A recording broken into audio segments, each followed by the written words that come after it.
Hola, buenas tardes. Bueno, les doy la bienvenida a este espacio del Centro de e-Learning de la Universidad Tecnológica Nacional. Yo soy el doctor Eduardo Cosi, estoy a cargo del curso de Autismo y Trastornos del Espectro Autista, desde un abordaje cognitivo-comportamental, y en el área de salud y medicina coordino también otros cursos que tienen que ver con la formación de acompañantes terapéuticos y el curso de counseling.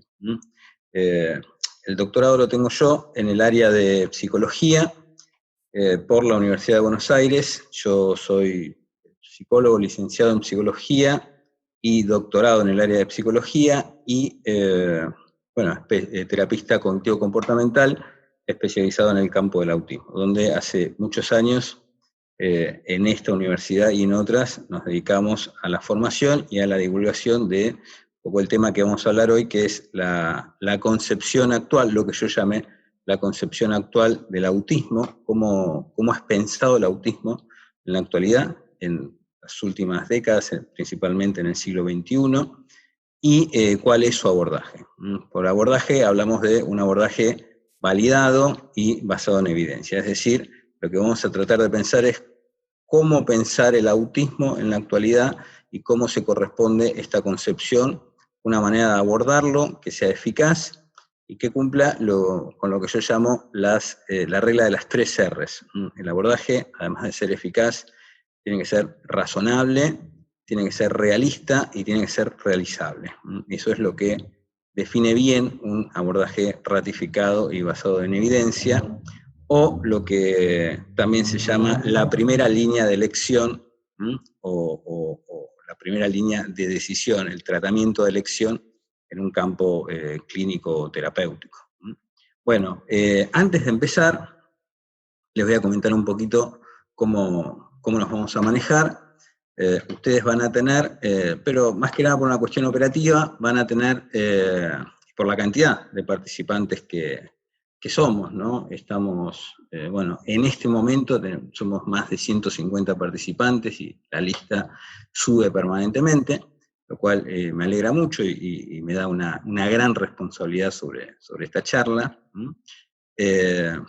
Ustedes no van a tener habilitado el audio y la cámara y el chat. Un poco también para asegurar el ancho de banda y que a ustedes les pueda llegar con tranquilidad la imagen, principalmente el audio, ¿no? Sí van a poder tener habilitadas una opción en su plataforma, que es la de preguntas y respuestas. Esas preguntas que eventualmente ustedes quieran hacer, doy, por supuesto, yo que las que tengan que ver con el transcurso de la charla, ¿verdad? Las van a poder hacer por ahí. Y entonces yo me voy a ocupar de una charla que se extienda no más de 40 minutos. Este espacio lo tenemos programado para que sea un espacio aproximadamente de 1 hora. Entonces, reservar 20 minutos en la medida en que podamos, a responder, elegir, seleccionar algunas de las preguntas que ustedes enhorabuena van a realizar, y entonces para el final nos vamos a ocupar un poco de ese tema. Así que bueno, les doy de vuelta la bienvenida, porque bueno, se ha sumado mucha más gente ya, estamos pasando ya casi las 180 personas, vamos a empezar. Bien, acá me dicen si puedo repetir los de las 3 R's, ¿no? Bueno, es una idea que tengo yo, después de más de 20 años de dedicarme a la práctica de la psicología, ¿no? ¿Qué es un buen tratamiento? Un tratamiento que pueda justificarse en esta regla de 3 R's, que es el tratamiento que es razonable, es realizable y es realista, ¿no? Sobre todo en un campo que genera tantas expectativas como el campo del autismo, un campo que ha crecido y crece de una manera que, bueno, nos ocuparía una charla entera, ¿no? Las razones por las cuales el campo del autismo, hoy llamado, o por lo menos el autismo incluido en un campo más amplio, que es el que se llama el trastorno del espectro autista o del espectro del autismo, que crece de una manera difícil o por lo menos no tan fácil de explicar, ¿no? Pero no va a ser el tema de hoy. A los que llegaron recién, me presento, soy Eduardo Cosi, estoy a cargo del curso de autismo y trastornos del espectro autista en la UTN. Bienvenidos. Vamos directamente al tema, ¿no? Porque es importante entender, justamente para llegar a un tratamiento razonable, realista y realizable, porque es también importante entender el autismo de una manera que también cumpla con estas expectativas, ¿no? Una explicación razonable y una explicación realista del autismo es la que nos va a conducir a una solución razonable, realista y realizable. Si yo tengo una concepción adecuada del problema, desde el punto de vista clínico, entonces voy a tener habilitada la vía para pretender un tratamiento que solucione de una manera razonable y de una manera realista. ¿Cuál es esa concepción? Para eso, 2 minutos me quiero detener. Muchos de ustedes deben ser incluso especialistas en el campo del autismo. Es un campo muy particular donde participamos del debate social, ¿sí?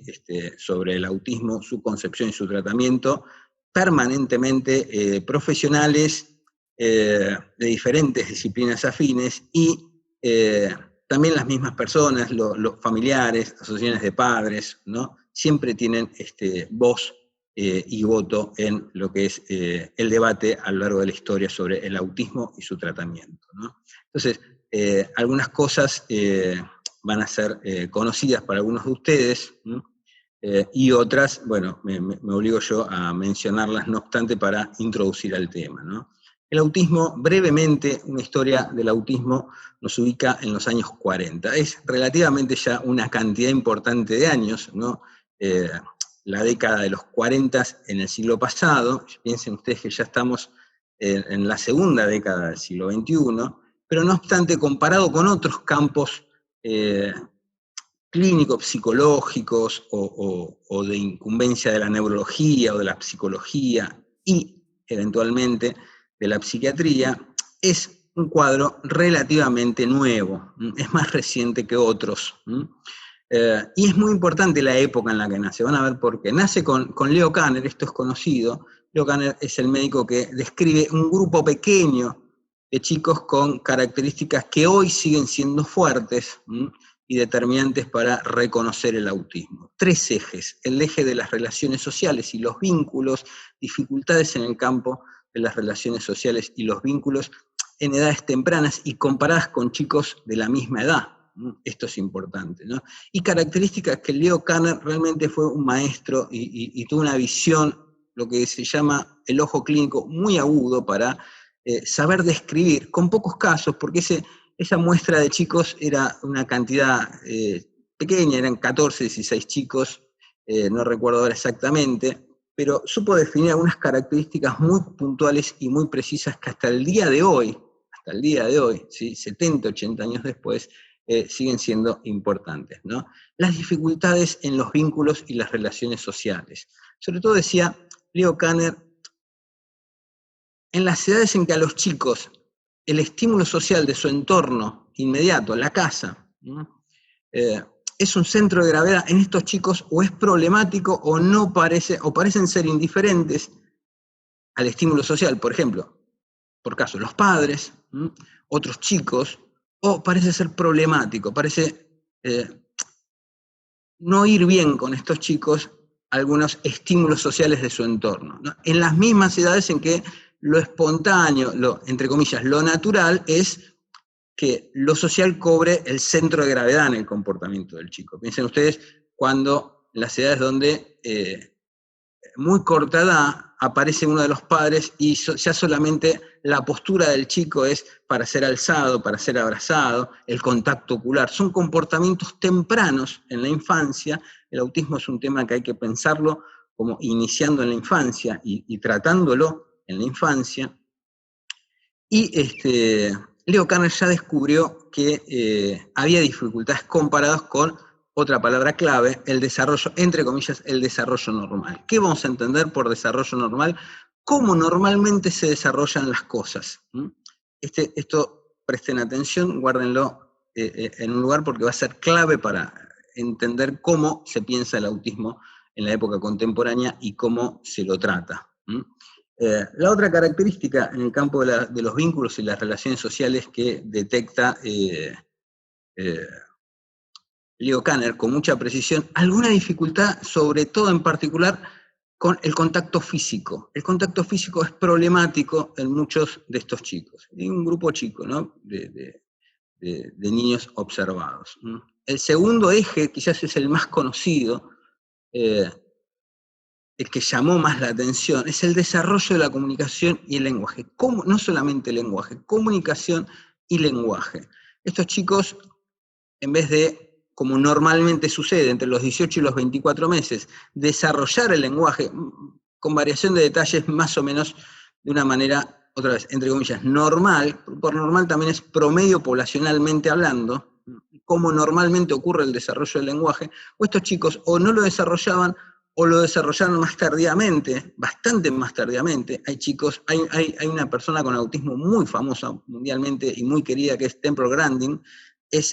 Hoy en día es una persona ya de edad bastante avanzada, pero es conferencista internacional. Hasta los 5 años no adquirió el lenguaje. O se adquiere el lenguaje de una manera muy tardía, ¿no? Y cuando se adquiere con dificultades, ¿no?, con muchas competencias del lenguaje, en el comportamiento verbal, en la prosodia, en la estructura, ¿no?, que hablan de las restricciones con las que aparece cuando aparece tardíamente el lenguaje. Pero ya Leo Kanner habla del segundo concepto, y quizás el primer concepto que yo quiero prestar atención es el desarrollo. El segundo concepto clave para la concepción del autismo es la comunicación.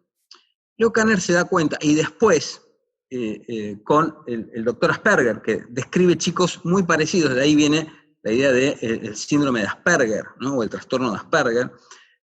Asperger era un doctor posterior, pero no tan posterior a Leo Kanner, que describe un grupo con características similares, él decía, a los chicos de Kanner, pero que tenían un desarrollo aparentemente normal del lenguaje. ¿Qué quiere decir aparentemente normal? Él decía, desde el punto de vista de la comunicación sigue habiendo un problema importantísimo en estos chicos desde temprano. Ahora, ¿qué pasa con el autismo? Que es donde el lenguaje propiamente tal parece estar comprometido. Bueno, la comunicación, Leo Kanner nos dice, préstenle atención a la comunicación. Pensemos que el lenguaje es uno de los desarrollos posibles de la comunicación. Hay comunicación antes que el lenguaje. El problema está en la comunicación, y por eso el lenguaje no se desarrolla, y cuando se desarrolla comprometidamente o problemáticamente. Un tercer eje que define muchas de las características también del comportamiento vincular y del comunicativo o verbal o el lenguaje es el comportamiento propiamente dicho y el campo de intereses de los chicos con autismo. Los comportamientos se presentan extrañamente estereotipados, como muy repetitivos, restringidos, pobre en términos de su variedad, su riqueza, pobres para el chico, es decir, pobre en cantidad y en calidad y en riqueza de intereses. Entonces, restricción de intereses y intereses estereotipados, como si alguien estuviese aferrándose a algo porque tiene una dificultad importante para alguna cosa, ¿no? Es como cuando, vamos al campo del lenguaje, como cuando enfrentamos una comunidad en un lenguaje que desconocemos, de lo poco que sabemos o lo que vamos desarrollando como un código de interpretación, por caso en el autismo, esa dificultad de comprender sería el mundo mismo, y durante los años tempranos de la infancia, nos aferramos a lo que vamos construyendo, entonces va teniendo rigidez eso que vamos construyendo y nos vamos aferrando cada vez más. Entonces se vuelve idiosincrático, una característica, estereotipado, mis recursos, mis patrones, mis intereses, mis patrones de comportamiento, estereotipado y, por tanto, repetitivo. Hasta acá tenemos cómo empieza, ¿no?, y cómo sigue vigente hoy estas características, incluso hoy que el autismo está subsumido en un cuadro más general, que es, y el único que existe como criterio diagnóstico, que es el TEA, trastorno del espectro autista. Piensen ustedes siempre, y síganme en esto, se los doy como recomendación. El autismo sigue siendo el centro gravitacional de ese campo más amplio que es el trastorno del espectro autista. Primero por el nombre, y segundo porque si ustedes van al manual diagnóstico, que se llama DSM, y en su versión quinta, el DSM-5, donde aparece esta idea del trastorno del espectro autista, y leen la caracterización diagnóstica, se parece con detalles de reorganización en estos tres ejes, en lo que era en el manual anterior, el DSM-4, o la cuarta versión del DSM, el manual diagnóstico que más se comparte a nivel mundial, por las diferentes especialidades. Ahí aparecen las características del autismo y todas ellas, las características que definen el autismo en el DSM-4, todas ellas están incluidas en la caracterización del trastorno del espectro autista, TEA, en el DSM-5. Entonces, esto nos da la idea del peso específico, el centro gravitacional que tiene durante estos últimos 70 años largos el autismo hasta llegar a la concepción contemporánea del trastorno del espectro autista. A ver, creo que tengo el mismo comentario de antes. Hasta acá la caracterización de inicio. Después vienen algunos hitos en la historia, como Asperger con lo que hoy se llama el trastorno de Asperger, Rett con el síndrome de Rett, Heller con el trastorno desintegrativo de la infancia, y aparece, nosotros en los cursos hablamos de como hitos o pasos en la historia que tienen que ver, por un lado, una primera interpretación del autismo ligada al psicoanálisis, que fue un desencuentro, ¿no? Realmente un encuentro muy desafortunado, más o menos esperable para la época, ¿no? El psicoanálisis era para la psicología el punto de vista hegemónico, oficial, ¿no? Lo que todo lo acaparaba, ¿no? Para pensar problemas psicológicos, una agenda relacionada con la psiquiatría por un lado, la neurología por el otro, y el autismo se colocaba un poco en ese triángulo donde interesaba un poco a la psiquiatría, a la neurología de la época, ¿no?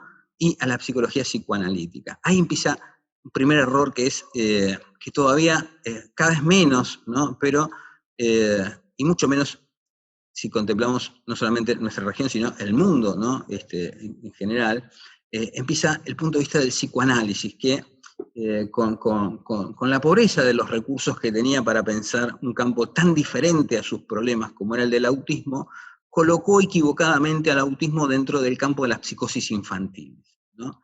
Esto generó muchos desencuentros y perjuicios. Por un lado, la ineficacia de los tratamientos, muchos chicos eran institucionalizados, ¿no? Había mucho de ensayo y error, ¿no? Y la teoría iba por un lado y la práctica iba como ensayando, ¿no? Un poco de manera infundada, ¿no?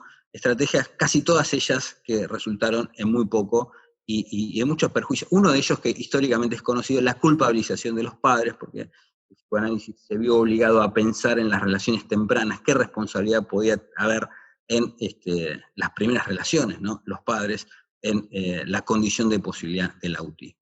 Todo esto, ¿por qué me detuve un minuto en esto, cuando el mundo ya lo dejó atrás, ¿no? Porque todo esto generó un debate. Yo les dije, el otro campo de interés era la neurología, y fue la neurología el campo que dio el puntapié inicial, pero no el último. Esto lo digo porque hoy hay como una propensión a pensar y a explicar el autismo desde el punto de vista neurológico, y en el sistema de salud, en el gerenciamiento de salud, hay como un privilegiar, ¿no? El punto de vista de la evaluación neurológica, y realmente tiene importancia, pero tiene una importancia, un alcance y un límite de posibilidades relativas. Entonces, ¿qué lugar ocupó la neurología en esta historia del desarrollo hasta la concepción actual del autismo? Fue el punto de vista que le dijo al psicoanálisis: esto no puede ser un problema psicoanalítico, porque estos chicos tienen en los compromisos que expresan en su comportamiento, en estas tres áreas, vínculos y relaciones sociales, tempranamente hablando, por eso se evalúa a nivel del contacto ocular, la expresión facial, la postura, el movimiento, la reacción con el contacto físico, mucho antes incluso que el lenguaje, que ya es temprano, porque estamos hablando de 1 año y medio, 2 años de vida. Las características de los comportamientos y esta dificultad en el desarrollo del lenguaje, claramente se trata de un problema de desarrollo. Claramente no se trata de un problema psicológico en el sentido psicoafectivo o psicoanalítico. Y la historia volcó la balanza a favor de esta hipótesis que es la de la neurología. ¿Por qué es importante? Hoy en día la neurología nos sirve más para descartar problemas, o más bien para diferenciarlos, diferenciar lo que voy a plantear ahora, ¿no? Que hay muchos problemas diferentes en naturaleza, en procesos, en sus leyes, que tienen características similares, pero en su manera de entenderlo, en su naturaleza, en su explicación, son diferentes, aunque son parecidas las maneras de diferenciarse. Como las palabras, hay palabras que se dicen igual y significan cosas bien diferentes. El campo clínico implica tratamientos, pronósticos, cursos de desarrollo bien diferentes. Para eso es importante la neurología, ¿no? Y sobre todo en la historia porque dio este primer puntapié para preguntarse entonces si esta hipótesis era razonable.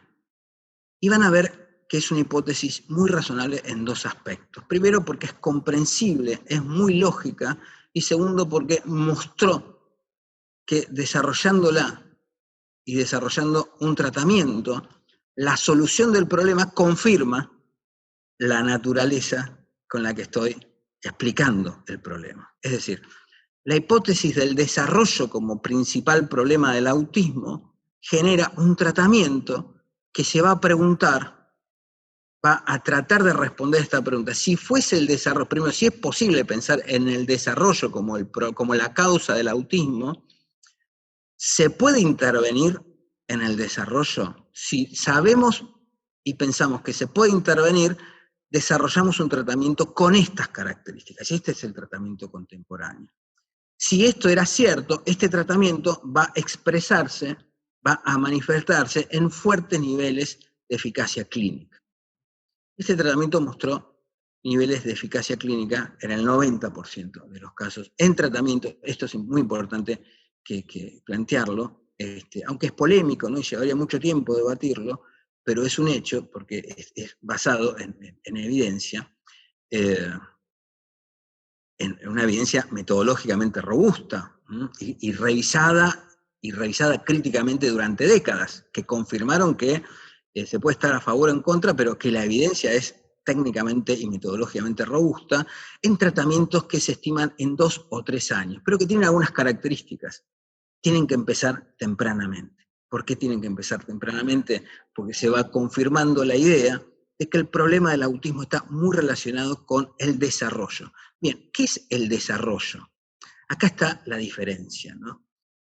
La neurología piensa neurológicamente y piensa en términos de neurodesarrollo o desarrollo neurobiológico. En ese sentido, le pide, entonces, da un salto histórico importante y ya nos vamos llegando en todo este debate de los años 40 hasta los años 60, donde la neurología se empieza a hacer fuerte y le pide a la psicología que intervenga con estos chicos, pero no al psicoanálisis.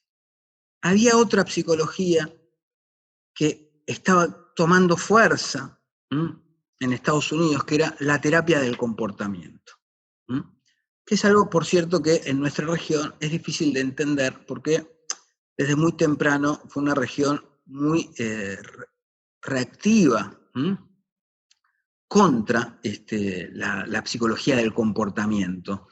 Entonces hizo que no haya generaciones formadas en psicología del comportamiento, terapia del comportamiento, ¿no? El rechazo radical que hubo en la región y que con fuerza hasta hace tantos años atrás abrazó vehementemente el psicoanálisis como modelo oficial, por decirlo de alguna manera, provocó desatender a los desarrollos de la psicología del comportamiento. ¿Y qué pasa? Ya estamos en los años 60. No estamos en la psicología del comportamiento de principios del siglo pasado, sino en una psicología que ya había acusado recibo de toda lo que se llamó la revolución cognitiva en el campo de las terapias del comportamiento y en la ciencia psicológica básica.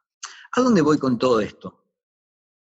La neurología le pide a los psicólogos del comportamiento clásicos, que también se llama análisis y modificación del comportamiento, que podemos pensar, exagerando un poco, pero nombres que recibieron históricamente, ¿no? Arquitectos e ingenieros comportamentales, ¿no? Gente especializada en analizar, ¿no? Y modificar comportamientos.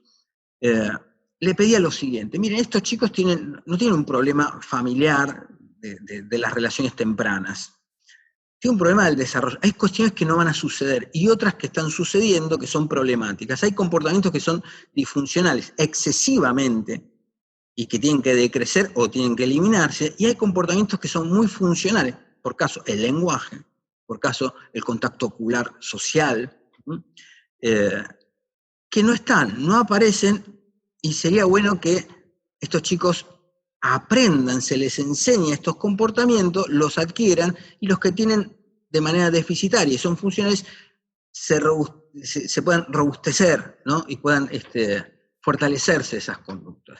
Bueno, para ser simple, ¿no? Los ingenieros del comportamiento aceptaron este desafío, empezaron a trabajar con estos chicos, y ahí aparece en los años 60 el paradigma que es el antes y el después, ¿no? Empiezan durante los años 60, se desarrolla fuerte en los años 70 y hace la primera publicación. Fíjense el nivel de trabajo que hay detrás, ¿no?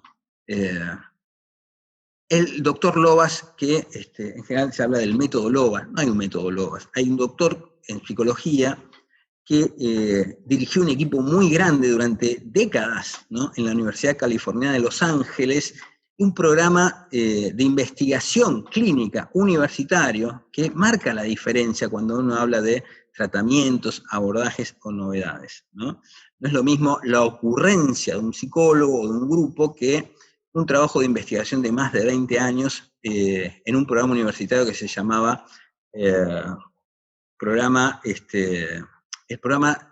la definición era Young Autism. Yo pronuncio bastante mal el inglés, lo leo muy bien, como la mayoría de los profesionales de la salud, que no sería el joven autista, sino nosotros tenemos que traducir como el autismo preescolar, programa de tratamientos para el autismo temprano, en el sentido preescolar, de los primeros años.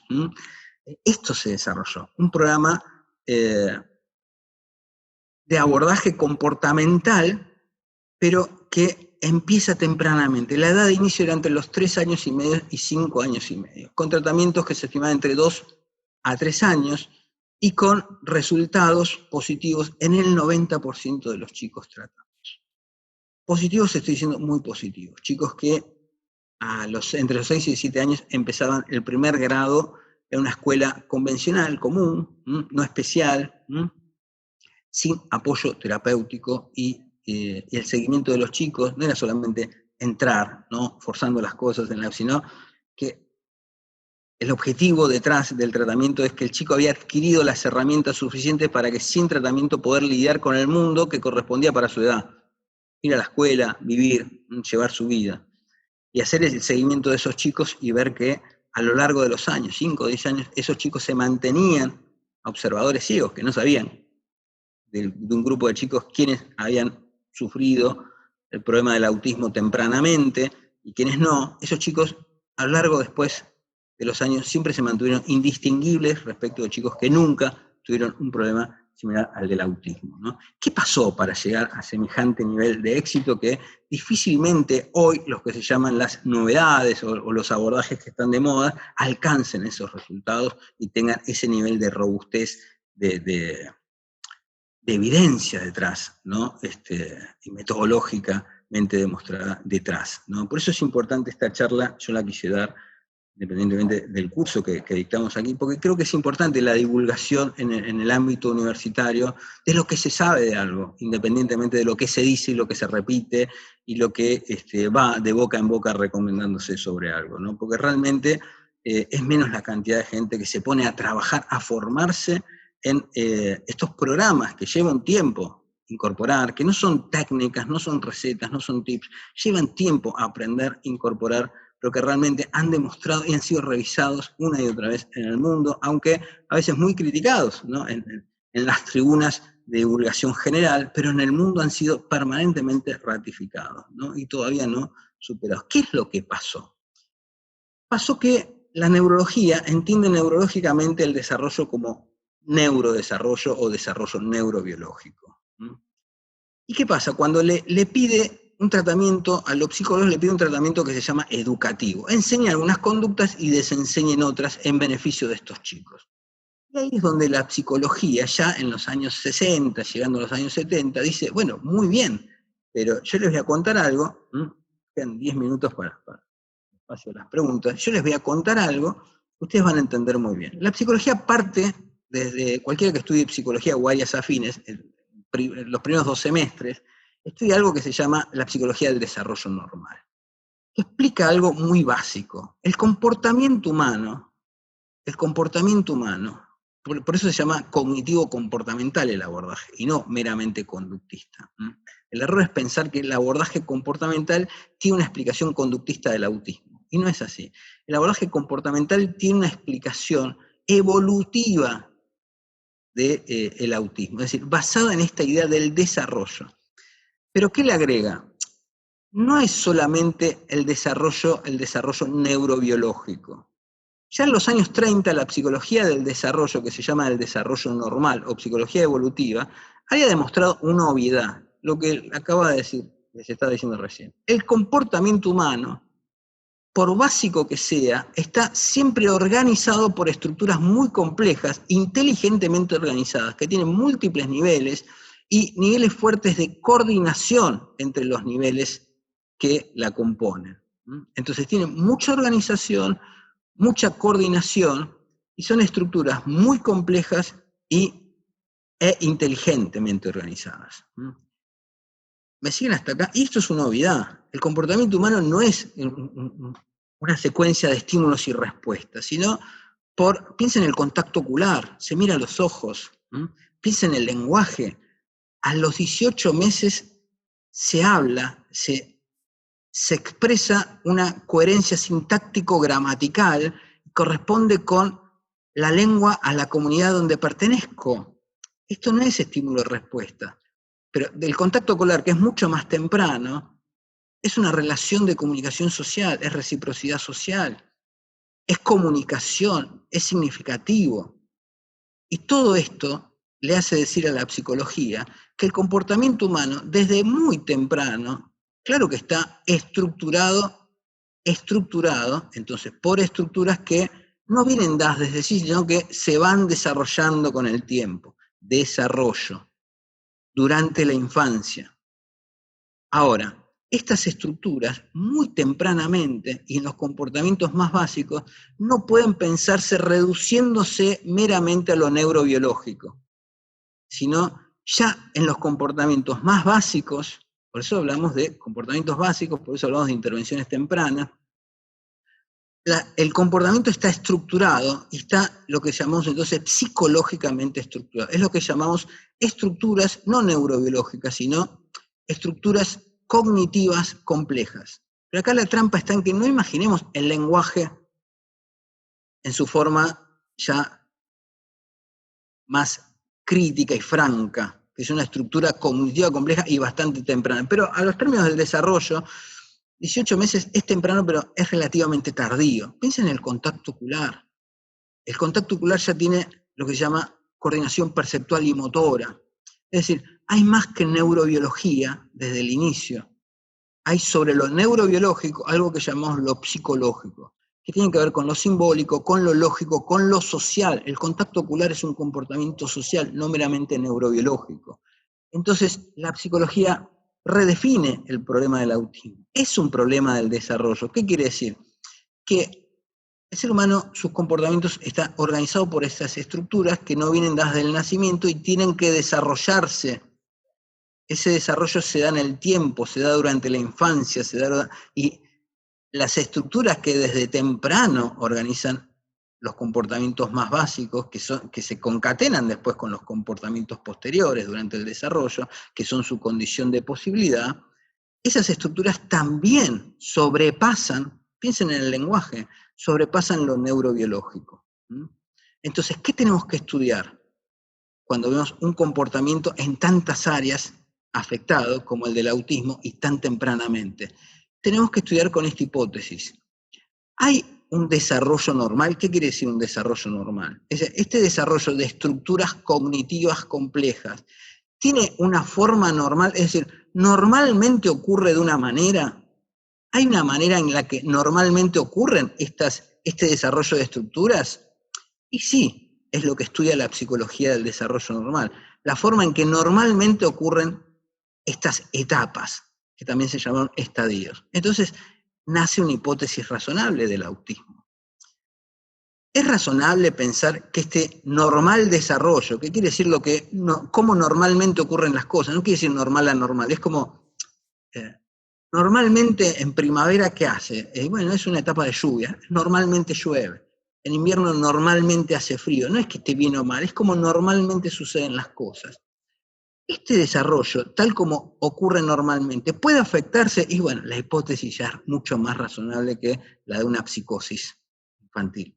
La hipótesis ya es mucho más razonable que la de mero compromiso neurobiológico. ¿Por qué?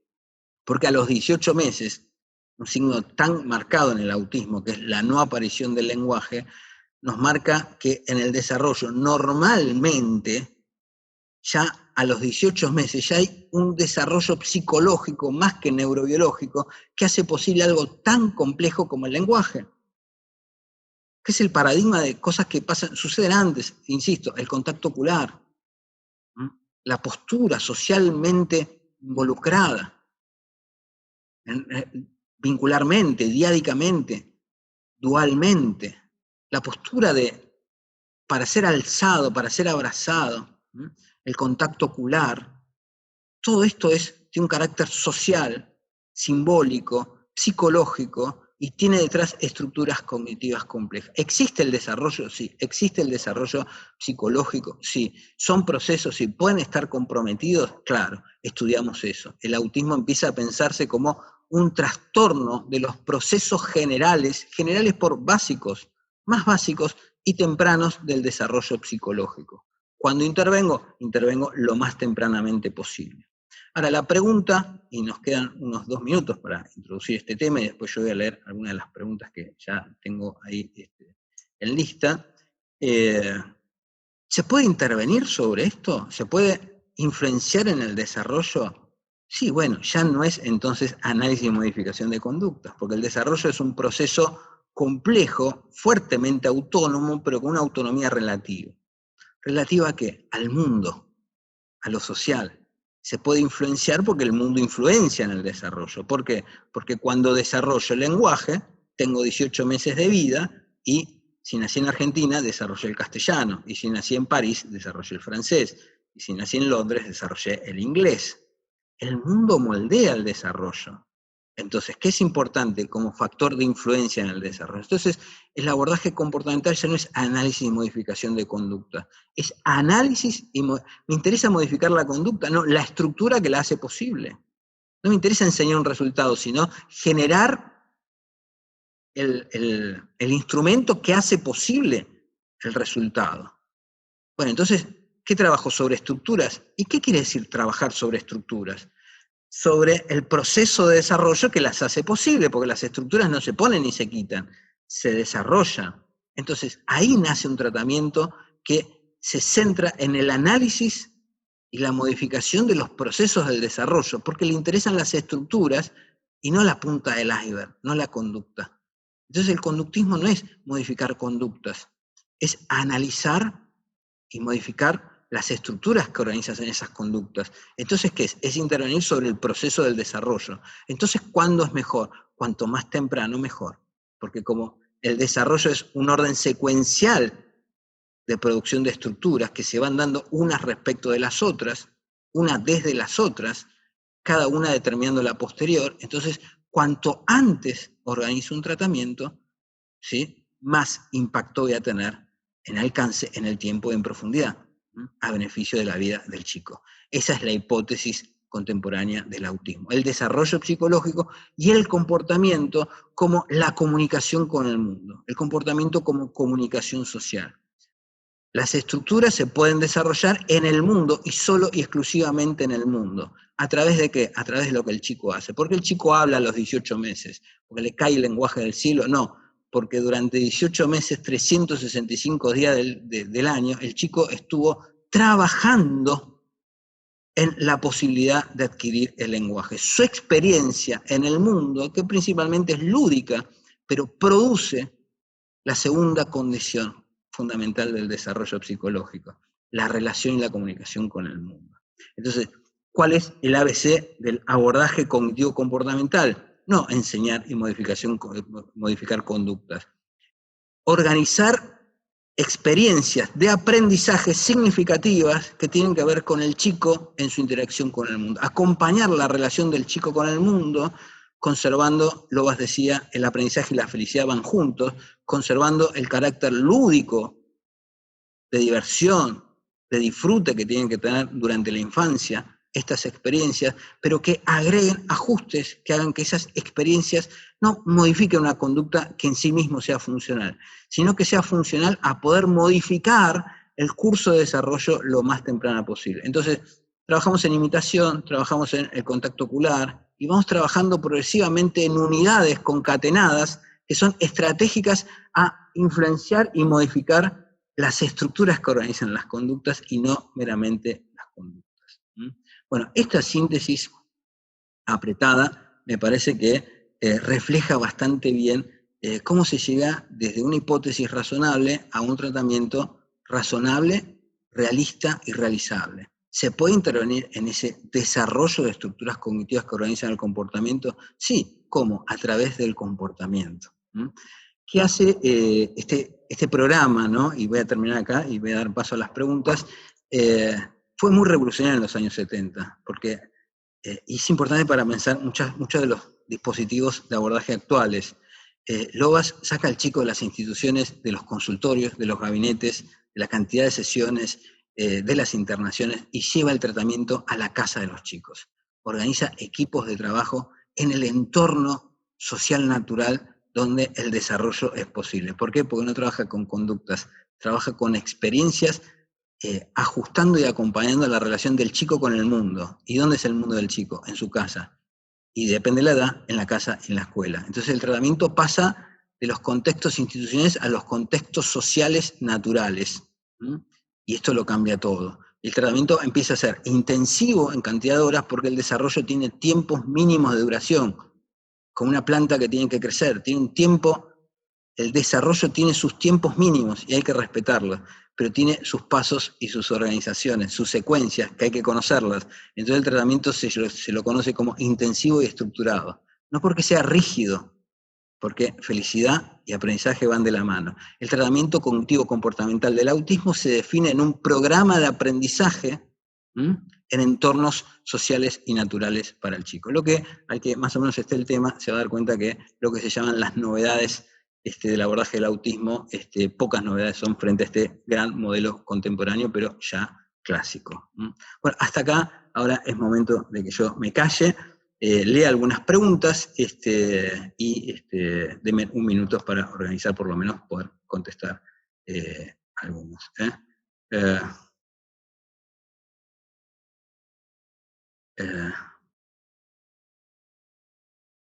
Bueno, voy a anotar yo, denme un minuto.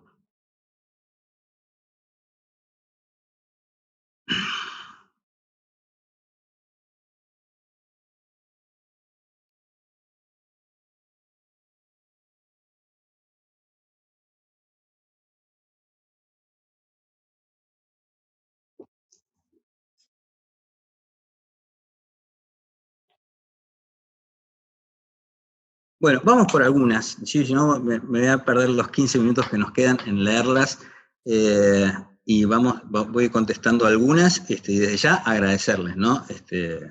Somos unas 250 personas, y nada más que agradecido no puedo estar, ¿no? La verdad, la oportunidad de compartir estas ideas con ustedes. Una de las primeras preguntas es si hay etapas o grados del autismo. Bueno, todo problema tiene grados, ¿no? En general, la idea del espectro autista generó la concepción de grados de apoyo más que grados del espectro, ¿no? El problema de pensar que se usa bastante con esta denominación de espectro del autismo, hablar de grados lleva bastante confusión. En general, sí, la respuesta es sí, el autismo como un campo clínico problemático, ya sea que lo llamemos enfermedad, síndrome, trastorno o mera condición, puede ser una condición, pero lo cierto es que a las personas que la tienen la condición le trae aparejado muchos problemas, ¿no? Ahí recomiendo un libro autobiográfico, Atravesando las puertas del autismo, de Temple Grandin, que es excepcional, ¿no? Y hay una película creo que de HBO, ¿no? Que lleva el nombre de Temple Grandin, así se llama la película, ¿no? Lo difícil que es convivir con esta condición, ¿no? Independientemente de los nombres que le demos. Hay grados, por supuesto, ¿no?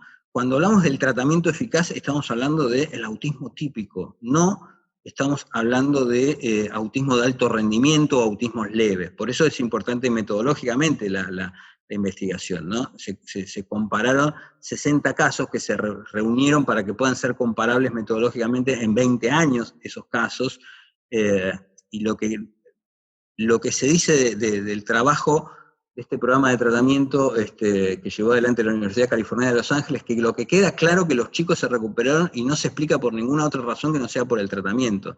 Lo otro que queda claro es que los 60 chicos tenían un autismo franco y crítico, ¿no? Pero por supuesto que hay grados.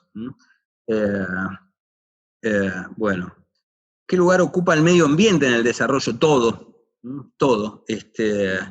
Y cree que un niño con autismo lo desarrollaría de la misma manera estando en otro ambiente. Bueno, justamente la clave del tratamiento eficaz es que el desarrollo transcurra en el medio ambiente. El tratamiento tiene que transcurrir ahí. Por eso se habla en el modelo clásico de 20 a 40 horas semanales.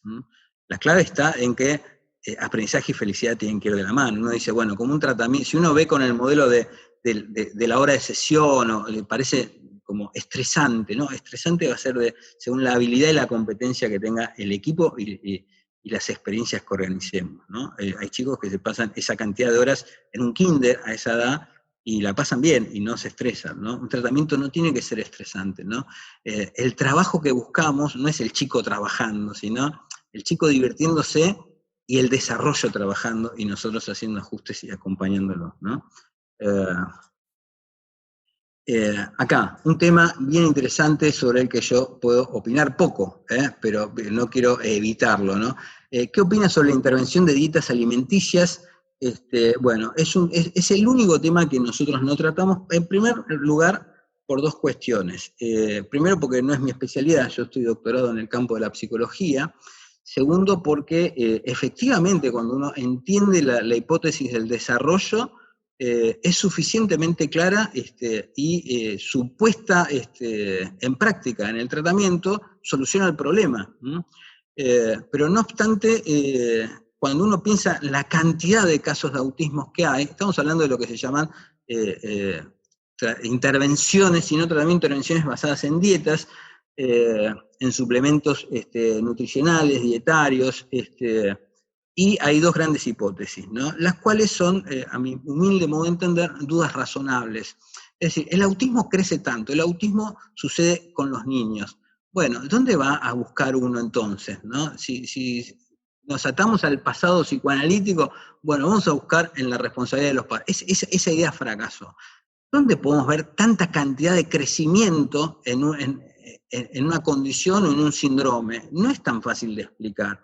Entonces hay dudas razonables que aparecen. Bueno, o será la alimentación, o será la vacunación, o será factores químico-ambientales de intoxicación, porque tenemos que buscar algo que sea común a mucha cantidad de chicos donde algunos sean afectados y muchos otros no, pero la cantidad de chicos afectados, bueno, hay muchas cosas para tomar en cuenta. Una es, ¿estamos seguros que el diagnóstico se está haciendo de manera prudente? Porque esta también es una variable. La mayoría de los chicos pasa por un diagnóstico.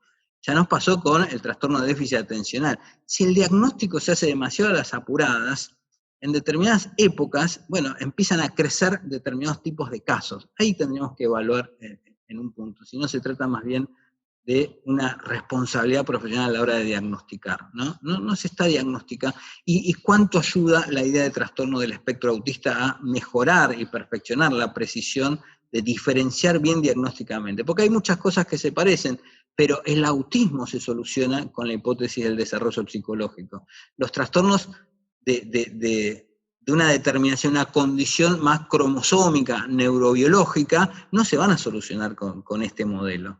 Y la otra cuestión, no objeción, pero una observación fuerte que yo tengo que hacer, y sí, no es lo que yo crea sobre los tratamientos basados en dietas, sino la ratificación y la robustez metodológica que tengan, que no se alcanza sumando testimonios a favor, sino es como estamos pensando nosotros ahora con el COVID-19 y las validaciones que tienen las investigaciones de vacunas. Son varios pasos desde el punto de vista metodológico que tiene que cumplir un modelo de tratamiento para alcanzar evidencia. Mi recomendación es desalentar todo aquello que no tenga evidencia. Piensen ahora que había mucho entusiasmo con el desarrollo de vacunas en Oxford, hasta que en un caso apareció efectos colaterales. Bueno, y hasta antes de ayer no teníamos ese caso, ahora lo tenemos. No sabemos si dentro de 3 meses vamos a tener muchos casos en ese sentido. La regla de oro es los tratamientos, primero, es muy diferente cuando no hay un tratamiento basado en evidencia que sea eficaz. Acá yo no creo que se me pueda convencer con facilidad que no haya un tratamiento eficaz basado en evidencia. El problema es que la mayor parte de las veces no se lleva adelante el tratamiento que corresponde, basado en evidencia y correctamente instrumentado. Entonces se abre un abanico de posibilidades, de expectativas que son muy legítimas y parecería habilitar a ensayar con intervenciones que no están todavía suficientemente validadas. El camino, la regla de oro es impulsar que haya estudios que validen con más fuerza esta, entre otras alternativas. Después hay otras alternativas que en realidad son capítulos del programa de la Universidad Californiana de Los Ángeles, ¿no? Pero esto realmente, el tema de la dieta es lo realmente diferente en la época contemporánea, ¿no? Espero haber contestado y no he evitado la pregunta, ¿no? Bueno, si se puede, sí, la charla queda grabada y en el blog, ¿no? Así que los que no han tenido dificultad de escucharla, la van a poder seguir.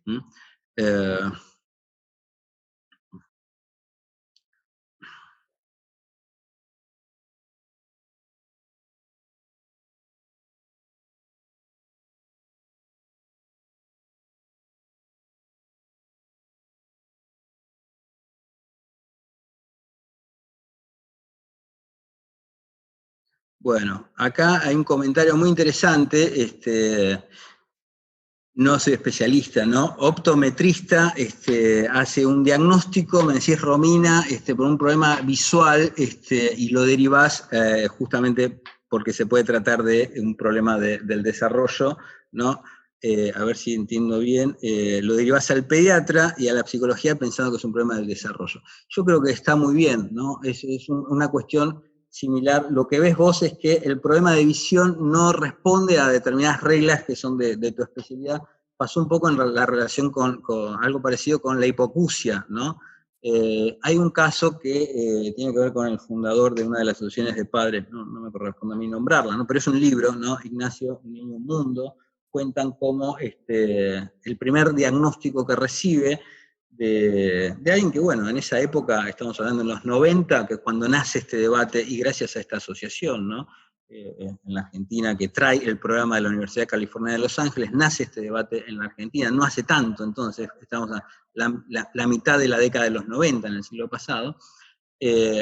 Lo primero que hace este médico es darse cuenta que el chico consultaba por problemas de hipoacusia, ¿no? Parecía no escuchar, ¿no? Es decir, yo le digo el nombre al lado y no reacciona, como si no escuchara. Pero frente a el crujido de un papel presta atención. Lo que decís vos, como lo que estoy planteando yo en el campo de la audición, es lo que se llama la idiosincrasia, perdón, en el desarrollo de las competencias cognitivas.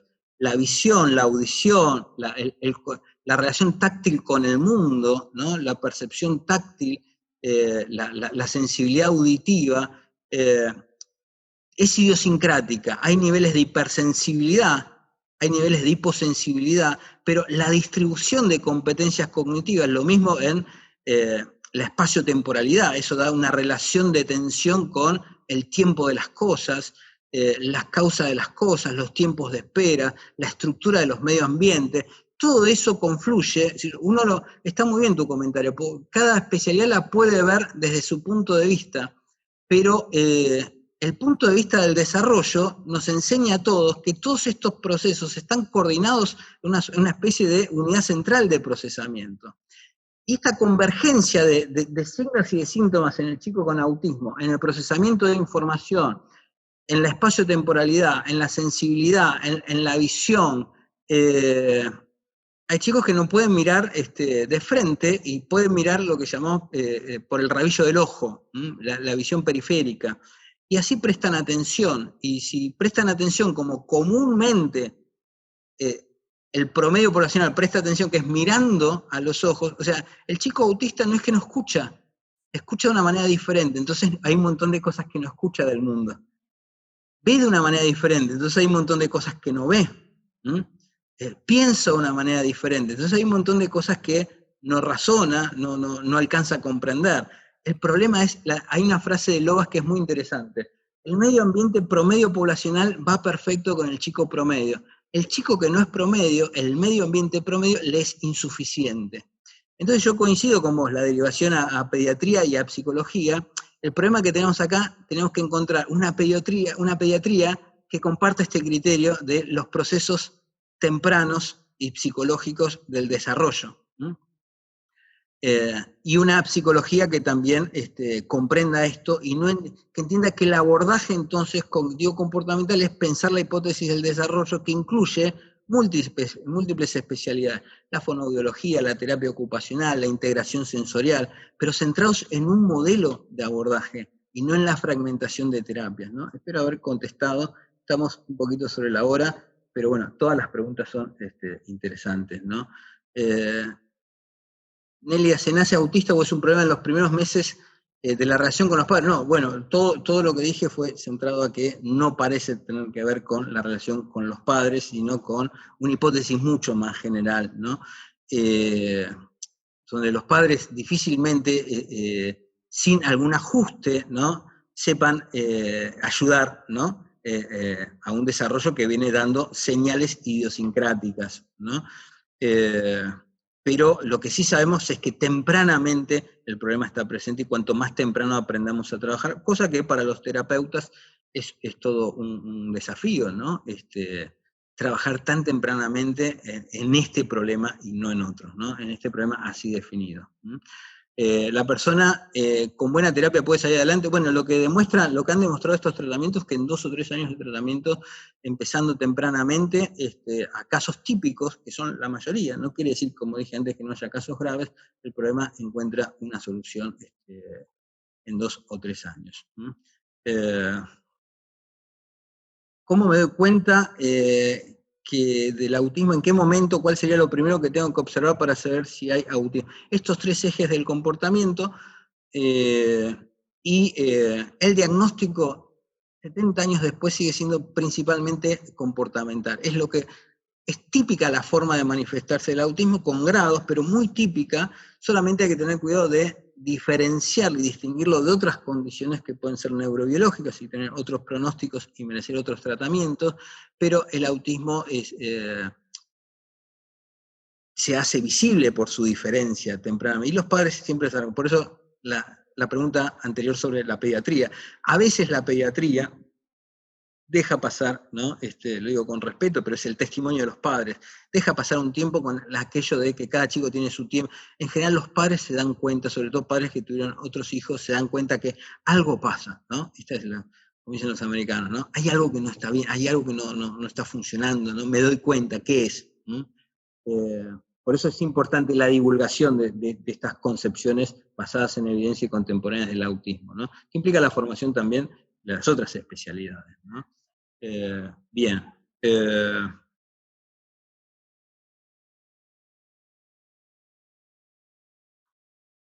Bueno, y Silvia Esquivel un poco dice por qué todavía hay cuestiones que se desconocen en el campo de la pediatría.